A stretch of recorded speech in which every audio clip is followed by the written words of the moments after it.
Allah itu sayang banget sama orang-orang yang beriman. Allah tuh sayang sama kita, Ar-Rahman Ar-Rahim.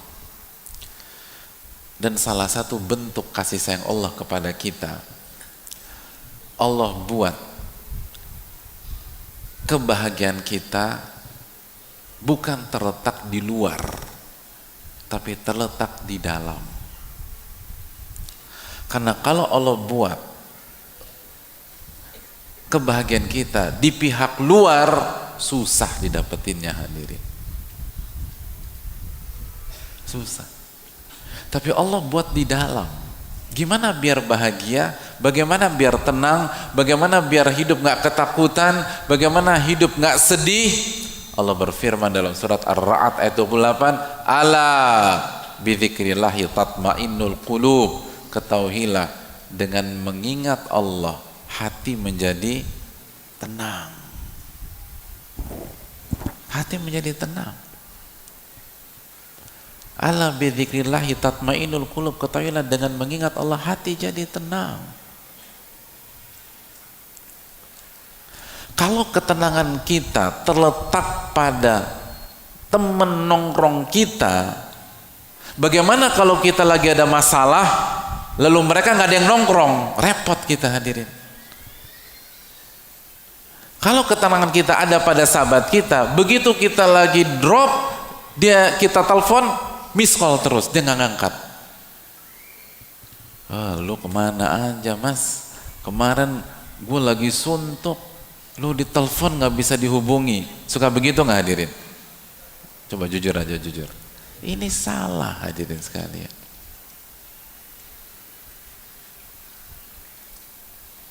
Allah jadikan ketenangan kita bukan terletak pada si A, bukan terletak pada si B, bukan terletak pada si C. Tapi Allah jadikan ketenangan kita pada zikir yang dilakukan oleh lisan, hati, dan perbuatan tangan kita. Itu kasih sayang Allah kepada kita. Sehingga kapanpun, sesulit apapun, lagi kaya atau lagi miskin pun, kita tetap bisa hidup bahagia dan tenang di dunia maupun di akhirat. Coba kalau Allah kaitkan ketenangan kita pada uang. Begitu kita punya uang, kita happy. Begitu kita nggak punya uang, berantakan hidup kita. Enggak. Hadirin, zikir itu penting. Zikir itu penting. Hidup ini kalau nggak pakai zikir itu gersang. Yang membuat kita hancur itu bukan kita nggak punya uang, tapi kita lupa mengingat Ar-Razzaq yang memberikan rezeki kepada kita. Dan akhirnya ketika kita nggak mengingat Allah, kita nggak bersyukur. Dan begitu kita nggak bersyukur, la in syakartum la azidannakum wa la in kafartum inna azabi lasyadid. Kalau kalian bersyukur, aku akan tambah. Tapi kalau kalian nggak bersyukur, azabku sangat pedih. Catat baik-baik keterangan para ulama kita hadirin. Ibnu Aun rahimahullah mengatakan, ini akar penyakit dan ini obat paling mujarab. Apa akar penyakit dalam kehidupan? Catat baik-baik, kata Al-Imam Ibnu Aun, zikrun nasida wa zikrullahi dawa. Mengingat manusia dan makhluk itu penyakit. Dan mengingat Allah adalah obat.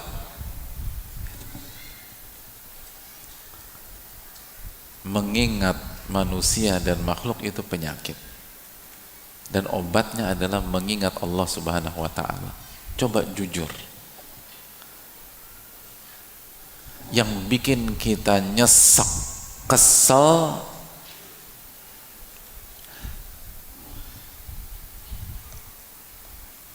karena kita dizolimi, atau karena hati kita selalu mengingat orang yang zolimin kita. Gimana hadirin? Yang bikin kita nyesek itu apa? Sebatas kita dizolimi, atau karena kita ingatnya selalu ke pihak yang zolimi kita? Gimana? Sebatas kita dizolimi oleh orang mampu membuat kita nyesek apa tidak?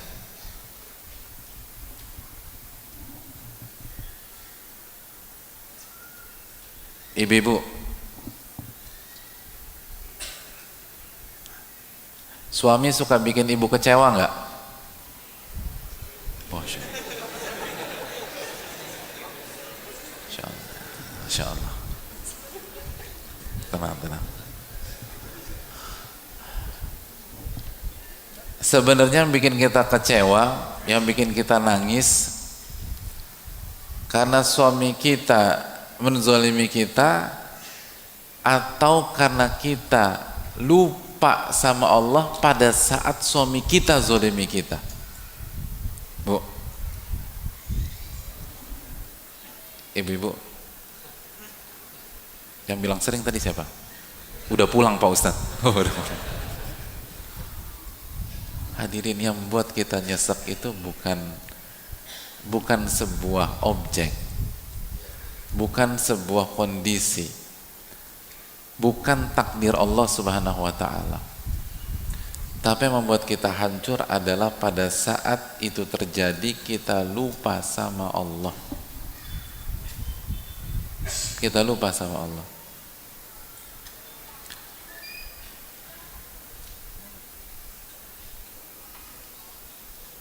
Ibu-ibu, siapa salah satu wanita yang paling baik, bahkan kata Nabi SAW sempurna, yang pernah hidup di peradaban umat manusia?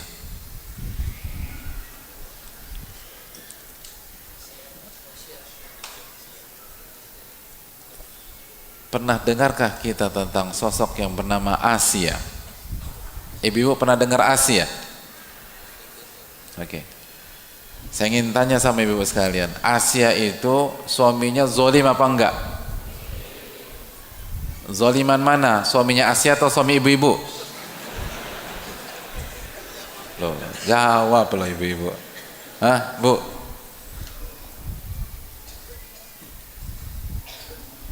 Pak Ustadz, suaminya Asia tuh siapa sih?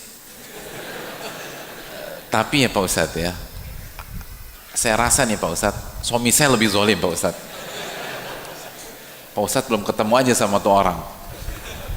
Bu, sezolim-zolim suami ibu-ibu, insya Allah lebih zolim suaminya Asia. Enggak Pak Ustadz, suamiku lebih zolim. Emangnya suami ibu namanya siapa? Suami ibu kan namanya masih masa nama. Ini suami Asia itu namanya Fir'aun. Ya Allah, ada yang lebih zolim dari Fir'aun? Bayangkan, saking zolimnya nggak ada yang kasih nama anaknya Fir'aun tuh, nggak ada. Itu udah simbol kezoliman itu loh. Tapi bacalah riwayat bagaimana Asia tetap tersenyum ketika disiksa oleh suaminya sendiri. Disiksa hadirin, senyum beliau itu. Kok bisa senyum? Kok bisa mengerjakan hal yang seaneh itu? Jawabannya apa hadirin sekalian?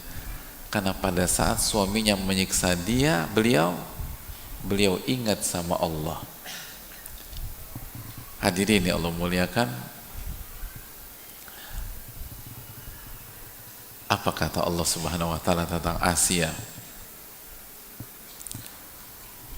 Allah berfirman dalam surat At-Tahrim ayat 11, idh qalat, ingatlah ketika Asia itu mengingat Allah dan berdoa, Rabbi benili indaka baitan fil jannah, ya Allah tolong buatkan aku istana di surga, wa najjini min fir'auna wa amalihi, dan selamatkan aku dari Fir'aun dan bala tentaranya dan amal perbuatannya, wa najjini minal qaumidz zalimin, dan selamatkanlah aku dari orang-orang zalim.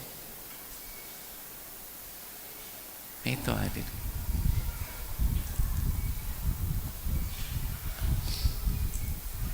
Siapa yang hidupnya lagi susah hadirin sekalian?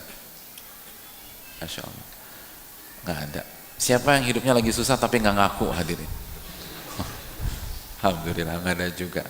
Sesusah-susah hidup kita sekarang, mana yang lebih susah, hidup kita atau Bilal bin Rabah? Ya Allah, pada saat di awal-awal dakwah di kota Mekah itu diseret, dirantai bahasa kita, dikasih ke anak-anak, diriwayatkan dijadikan mainan kayak binatang, lalu dibaringkan, lalu ditindih dengan batu yang sangat besar. Ada kita ngalamin hari-hari ini seperti itu? Gak ada. Kenapa kita suka galau, suka update status, dan Bilal tenang-tenang aja? Karena Bilal ingat sama Allah. Yang diucapkan pada saat itu adalah Al-Ahadul Ahad, Allah subhanahu wa ta'ala. Itu yang membuat beliau tenang dan akhirnya bersyukur kepada Allah subhanahu wa ta'ala di tengah kehimpitan ujian-ujian hidup, sebagaimana Asia tadi bersyukur kepada Allah. Dan begitu orang itu udah ingat sama Allah dan bersyukur kepada Allah, maka dia akan bahagia, dia akan merasakan apa yang tidak pernah dirasakan oleh orang kaya yang hanya mengandalkan kekayaannya. Itu hal penting jemaah.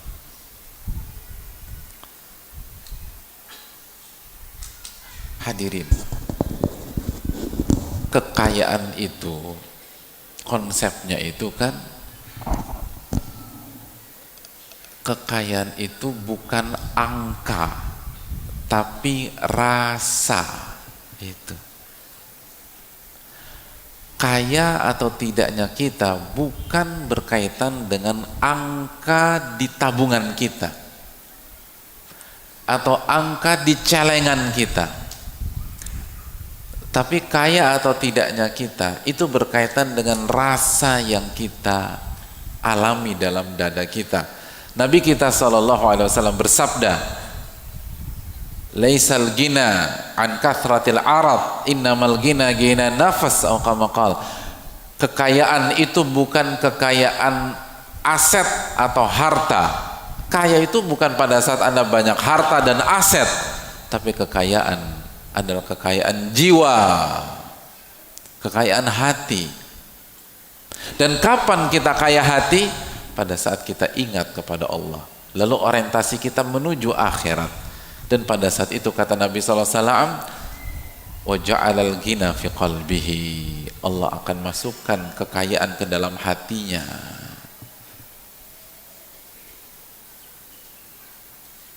Hadirin,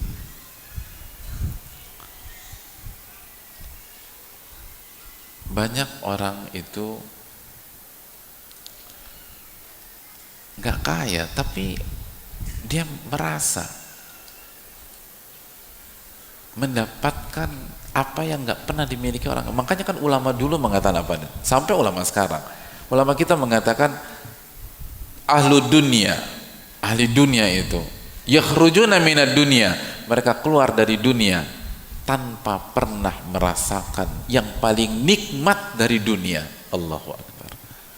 Jadi ahli dunia itu saat meninggal dunia, mereka ternyata belum pernah merasakan yang paling indah dari dunia. Itu ironi hadirin, itu ironi. Apa yang paling indah dari dunia? Kata para ulama, ma'rifatullah, mengenal Allah subhanahu wa ta'ala. Itu yang paling indah. Dan dengan kita mengenal Allah, kita jadi bersyukur kepada Allah. Dan ketika kita bersyukur kepada Allah, Allah akan tambah nikmat kita.